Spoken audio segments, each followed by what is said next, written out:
Olá pessoal, nessa aula vamos começar a falar sobre servlets. Então vou apresentar as servlets e algumas tecnologias. Os tópicos são introdução, vamos falar sobre o que é uma servlet, a estrutura de uma servlet, quais são os métodos que eu preciso implementar e que estão disponíveis para mim dentro de uma servlet.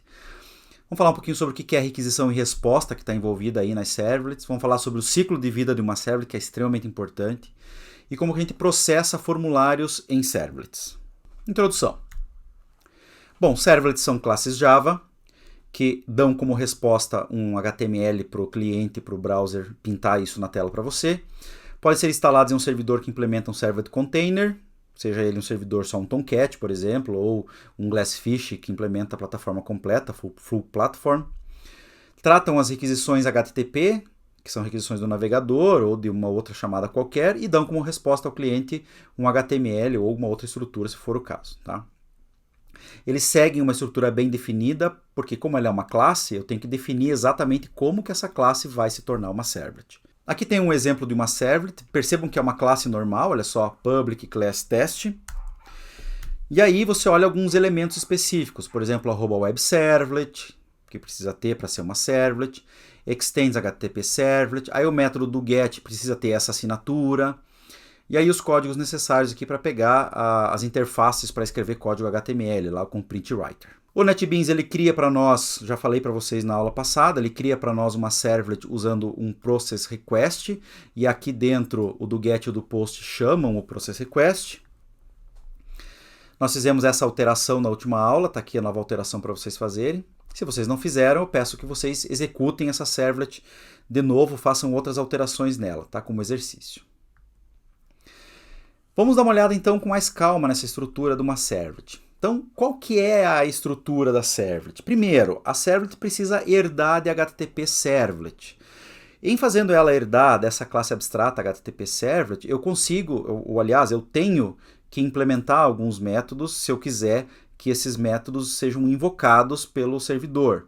Fora isso, eu faço com que a minha servlet tenha acesso a métodos da infraestrutura, que a gente vai ver um pouquinho mais para frente também. Elas precisam estar anotadas com @webservlet, porque daí o servidor sabe que ela é uma servlet, sabe encontrar essa classe. Elas precisam ter os métodos do get e do post, porque são os métodos que vão ser invocados quando uma requisição chegar via get ou uma requisição chegar via post. E os métodos do get e do post recebem um objeto do tipo request, um HTTP servlet request.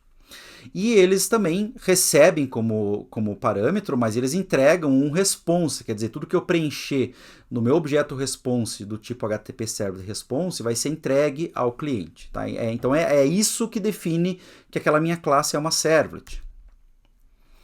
Como exercício, eu peço que vocês encontrem os elementos da servlet no último projeto que vocês criaram. Quero que vocês abram a servlet e encontrem. A servlet foi criada pelo NetBeans. Onde que está a herança de HTTP Servlet? Aonde que ela está anotada com @webservlet? Vocês precisam olhar essa anotação e entender que ela está ali. Precisam encontrar os métodos do get e do post, mesmo eles estando escondidos. Vocês precisam olhar para eles, para esses métodos. Precisam encontrar também os parâmetros que são passados lá, o HTTP Servlet Request e o HTTP Servlet Response, porque eles são bem importantes para nós. Também peço que vocês criem uma aplicação contendo uma servlet que mostre uma página pessoal, contendo o nome completo, telefone e endereço completo, cidade natal e link para o Google. Use cores diferentes para diferenciar cada um desses elementos aqui. Tá? E com isso vocês vão se acostumar com a nomenclatura da servlet. Tá? Sempre faça um projeto, depois faça o outro, não tente ficar alterando em cima de um projeto. Eu preciso que vocês se acostumem com o NetBeans, e vocês só vão se acostumar com a repetição. Preciso que vocês se acostumem com a criação de servlets, e vocês só vão se acostumar com a repetição. Que vocês se acostumem com o process request, com o do get, com o do post, só vão se acostumar com a repetição. Então, se você ficar fazendo atalhos, vocês não vão entender, vocês não vão conseguir aprender, beleza? Continuando então na nossa estrutura da servlet. Então, a anotação @webservlet indica como que eu vou acessar a minha servlet no navegador. Quando eu coloco @webservlet e coloco um texto lá dentro, esse texto indica como que eu acesso a minha servlet. Veja, eu não acesso a minha servlet pelo nome da classe. Isso tem que ficar claro para vocês. Não é pelo nome da classe, e sim o que está anotado ali dentro do webservlet. Então, com esse teste, eu acesso assim, ó, http://localhost 2.8080/app/teste. Esse app é o nome do projeto, tá? É o context root, mas por default ele é o nome do projeto, barra o nome que está dentro do webservlet. Se você tiver um @webservlet com URL patterns igual a alguma coisa, esse alguma coisa é o que vai lá, tá? E o URL patterns indica como que eu acesso a minha página, a minha servlet a partir do navegador, ok? Não use nem .java, nem .class na URL. Então não adianta você vir aqui, ó, http://.java, não vai funcionar. .class, não vai funcionar. Não adianta colocar o nome da classe aqui. Public class processa. Não adianta colocar aqui. O que vai aqui é o que está anotado em @webservlet. Ok, pessoal? Tem que ficar claro para vocês, porque senão vocês se confundem muito e até você encontrar o erro de que o @webservlet está diferente do que está... Isso vai ser complicado, vai demorar, tá? Aqui está a explicação, né? Então você tem o servidor, aí você tem a porta. Isso aqui é a aplicação, né? Que no nosso caso vai ser o nome do projeto, ou como a gente chama de context root, ou raiz de contexto. E aqui a servlet, tá? Dá para mudar isso aqui, não precisa ser o mesmo nome do projeto, mas a gente, por default, fica com o nome do projeto. Não criem nome de projeto com acento, com espaço, com caracteres especiais, por favor, tá? Criem nome de projeto simples, para você não ter problemas na hora de arquivos e de acessar isso. Eu não sei como é que isso funciona no Windows, etc. Então, cuidado, não coloquem nome de projeto com cedilha, com acento, tá? A gente não faz isso. Eu também posso ter no meu projeto várias servlets, basta você criar uma, depois criar outra servlet e assim por diante, tá? Essas várias servlets, elas precisam ter nomes diferentes. Lá no @webservlet, você precisa ter nomes diferentes para elas, porque senão o servidor não sabe qual que ele chama. Ok? Então é isso que você tem que fazer, que são classes diferentes com nomes diferentes. Se você quiser fazer um link de uma para outra, é muito simples. Basta você pegar um HTML ou um JCP e fazer um ahref e colocar o nome da servlet aqui. Olha que bonitinho, não tem barra, não tem nada. Ok? Não tem nada, tem só o nome da servlet. Está aqui, ó. Ah, aqui tem barra, não tem problema. Lá é sem. Quando você clicar nesse link aqui, ele vai invocar essa servlet aqui. Ok? Se você, dentro da servlet, precisar criar um link para uma segunda servlet, basta você fazer alt println, aí você coloca ahref e não esquece de escapar as aspas aqui, ó, com o nome da servlet. Beleza? Sem estresse nenhum. Então é assim que eu faço várias servlets, é assim que eu consigo fazer uma pular para outra. E aí, como exercício, eu peço que vocês peguem aquela aplicaçãozinha da página pessoal e altere o link para o Google para uma nova servlet. Tá? Vai criar uma servlet que contém o nome das suas músicas favoritas. Sei lá, vai ter lá Caneta Azul, Show das Poderosas, um monte de música assim. E aí você vai fazer um link para essa nova servlet.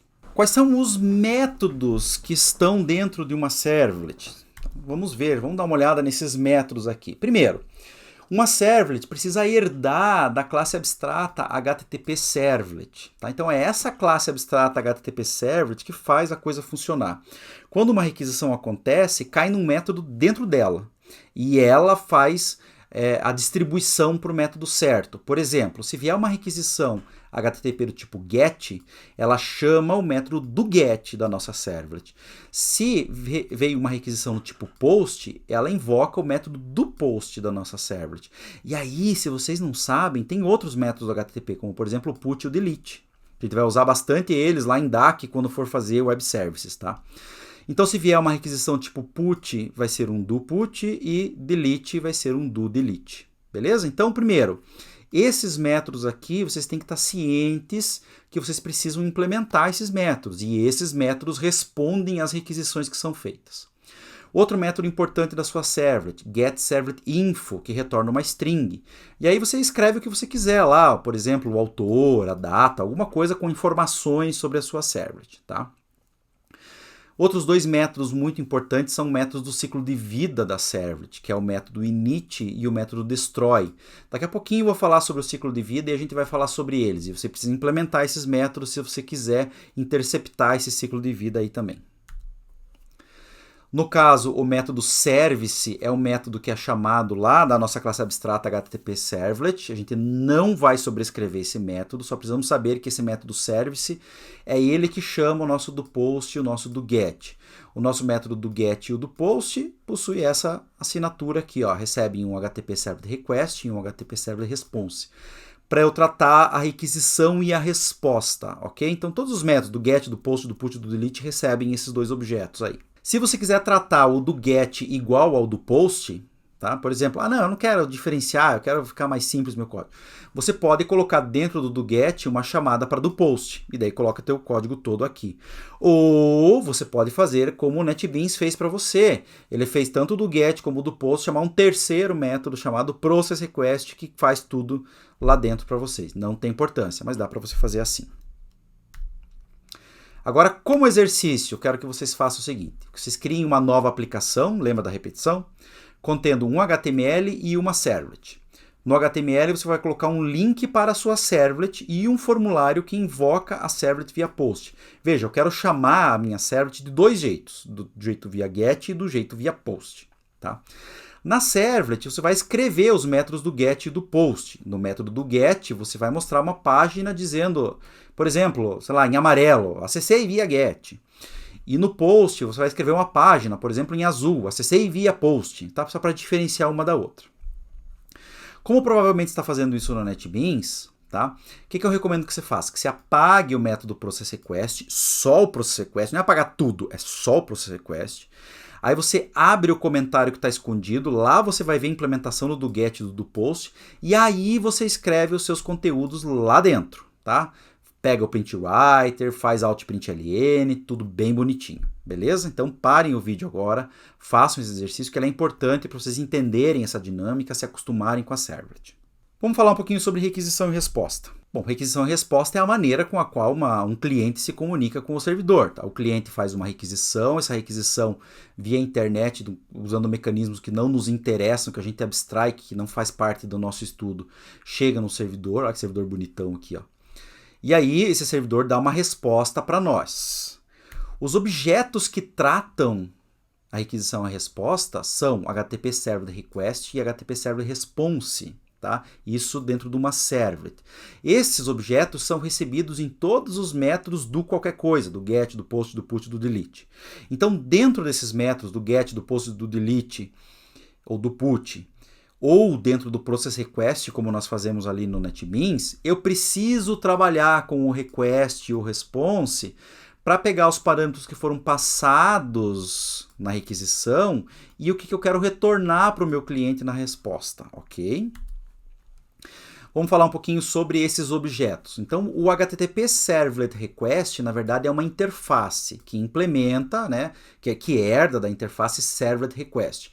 Então, ele tem os objetos que implementam essa interface HTTP Servlet Request, tem alguns métodos que vêm ou de HTTP Servlet Request ou que vêm de Servlet Request. Detalhe, pessoal, fechando parênteses, eu estou assumindo que todos vocês já fizeram aula de Java, vocês sabem o que é herança, sabem o que é interface, sabem o que é implementação de interface, sabem o que é herdar de uma classe, tá? Eu não posso vir aqui e dar aula de Java básico, então isso aqui é Java Web, então isso eu preciso que vocês tenham esses conceitos. Se você não sabe do que eu estou falando, você então volta lá no curso de Java de linguagem de programação, aprenda o que é isso para poder entender o que eu estou falando aqui. Então, o que faz o HTTP Servlet Request? Ele encapsula uma requisição, tá? E, por exemplo, eu posso pegar dados que são passados para a página ou para a servlet, né? Por exemplo, via formulários ou via URL. Lembra quando você passa parâmetros com interrogação e comercial? Eu consigo pegar.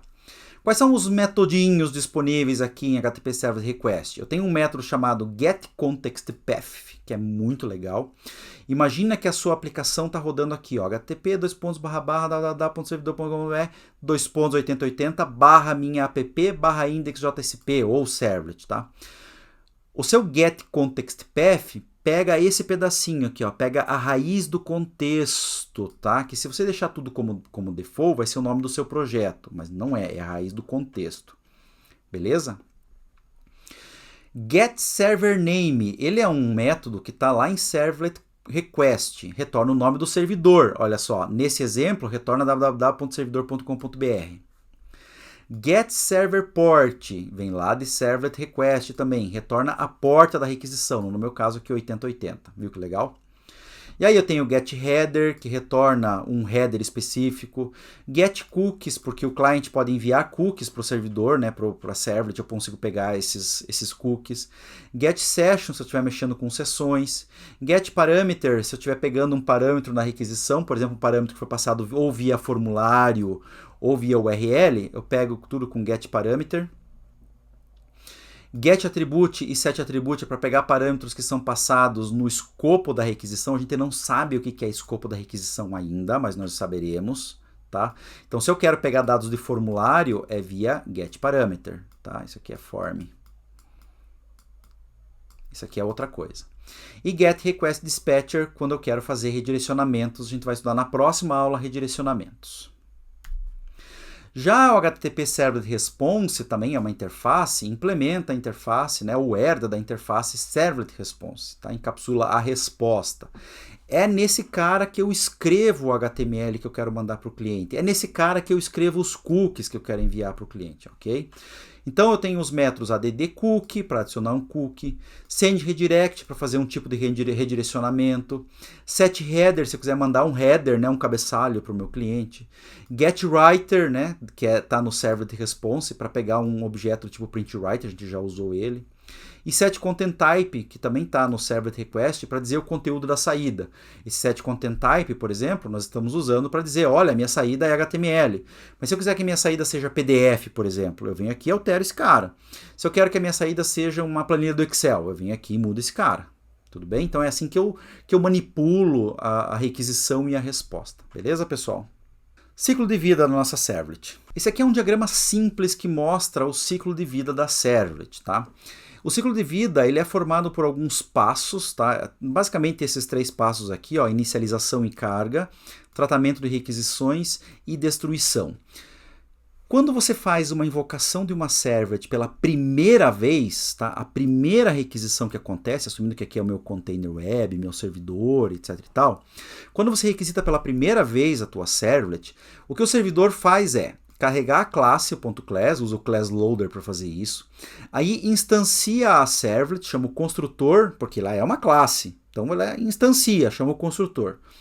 Aí invoca o método init, esse método init é um método especial da servlet, que eu falei para vocês que ele existe, eu vou ver ele agora. E aí invoca o método service. O método service ele chama do get, do post, do put ou do delete. E aí, conforme esse cara termina de executar, ele dá uma resposta para o cliente. Isso na primeira execução. Quando acontecerem outras requisições, você não executa mais a carga e inicialização. Todas as outras requisições acontecem aqui no método service, ok? Então, a carga e a inicialização ela acontece somente uma vez no ciclo de vida da sua servlet. Não acontece de novo, tá? Acontece somente uma vez. E aí, quando a sua aplicação está sendo desinstalada ou o servidor está sendo derrubado, ele executa o método destroy. Veja que é o servidor que executa o destroy, não é você, programador, que executa o método destroy. Isso é questão de concurso, tá? Não é você que executa o método destroy, é o servidor para poder eliminar algum tipo de recurso que você alocou na inicialização. Então a criação e inicialização ela ocorre na primeira requisição ou quando a aplicação é iniciada. Peraí, como assim? Veja, quando eu configuro uma servlet, eu consigo dizer para ela assim, olha, eu quero que essa servlet seja inicializada quando a aplicação estiver sendo inicializada. Eu consigo dizer isso. Tá? É um parâmetro chamado load on startup. A gente vai ver isso mais para frente. Tá? Ou eu seto esse parâmetro para dizer que a servlet tem que ser inicializada. Veja, não é tratar requisição, é só inicialização, só até aqui, ó. Tá? que ela seja inicializada no startup da aplicação, ou que ela seja inicializada, se eu não falar nada, ela vai ser inicializada na primeira requisição. De qualquer um dos casos, o método init é o método que é invocado e é esse método que você tem que escrever quando você quer fazer alguma coisa na inicialização da servlet. Não é no construtor, ok, pessoal? Não é no construtor, é no método init. O container invoca automaticamente init na inicialização da servlet, ok? E esse init é invocado somente uma vez no ciclo de vida. Entenda como o ciclo de vida da servlet como o momento em que a servlet é inicializada e até ela ser finalizada. Se, obviamente, você tirar, né, fizer o undeploy da sua aplicação e fizer o deploy de novo, é óbvio que ele chama o init de novo, ok? Mas aí é um outro ciclo de vida da servlet. Beleza? Então, se você quiser fazer qualquer tipo de inicialização na sua servlet, é o método init que você tem que implementar. Todos os tratamentos de requisições acontecem através do método service e o método service invoca do get, do post, do put, do delete. Cada requisição roda numa thread separada. A gente já vai falar sobre isso, ok? Depois que a sua aplicação rodou, ou você vai fazer um undeploy da aplicação, ou o servidor está sendo desligado, ou aconteceu uma falta de memória, ou não foi requisitado por um bom tempo a sua aplicação, o servidor consegue invocar automaticamente o método destroy e depois que o método destroy for executado, o servidor coloca a sua servlet, o objeto, a instância da sua servlet, disponível por garbage collector.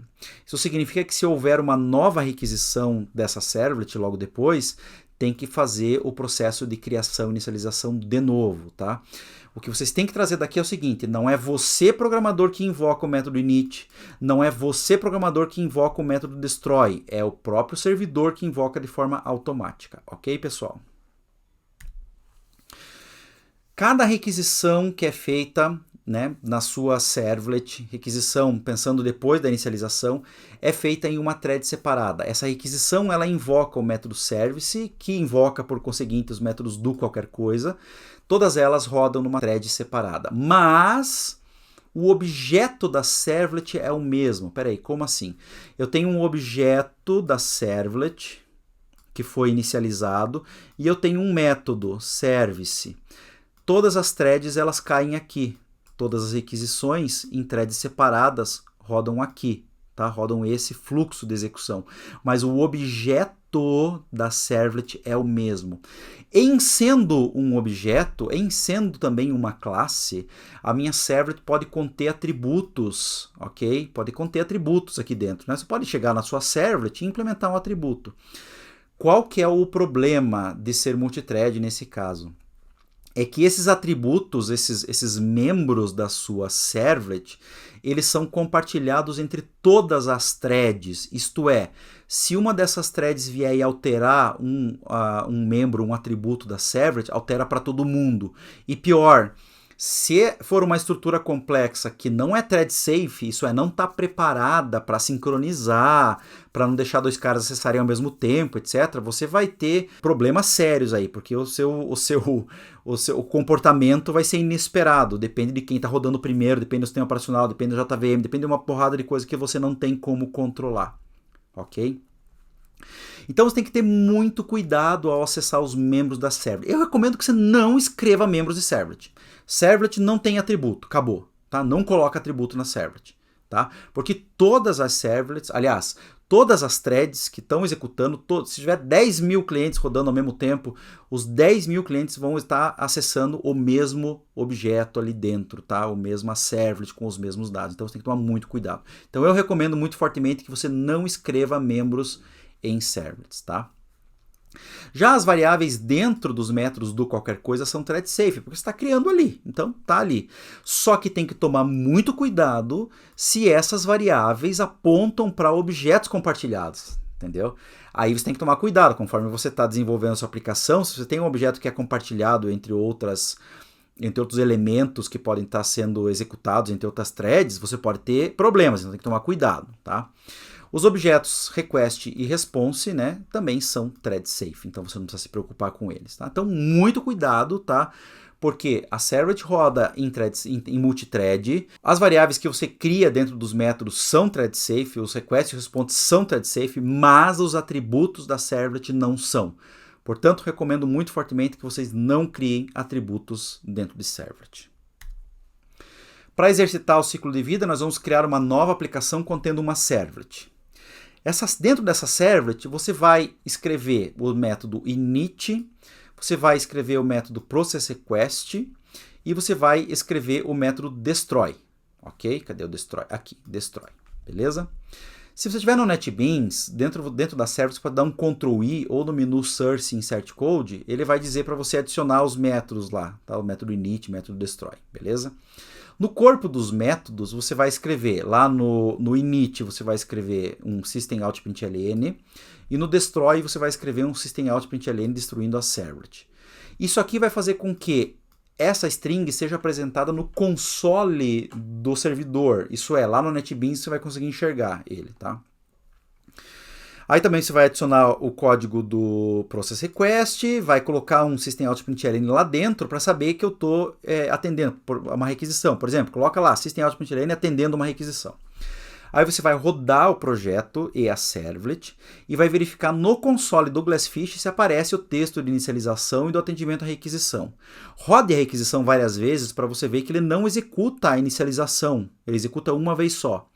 Depois disso, efetue um undeploy da aplicação. Vai lá no NetBeans, abra serviços em servers, botão direito undeploy. Tá? Aliás, você acessa as aplicações, botão direito undeploy. E aí verifique no Glassfish se aparece o texto de destruição. Com isso, você vai estar sabendo como é que funciona o ciclo de vida da sua servlet. Tá? Então peço que vocês pausem o vídeo e façam esse exercício funcionar. Vamos falar um pouquinho sobre processamento de formulários em servlets. Processamento de formulário significa o seguinte: eu tenho um HTML que quando eu apertar um botão eu quero que vá para a minha servlet.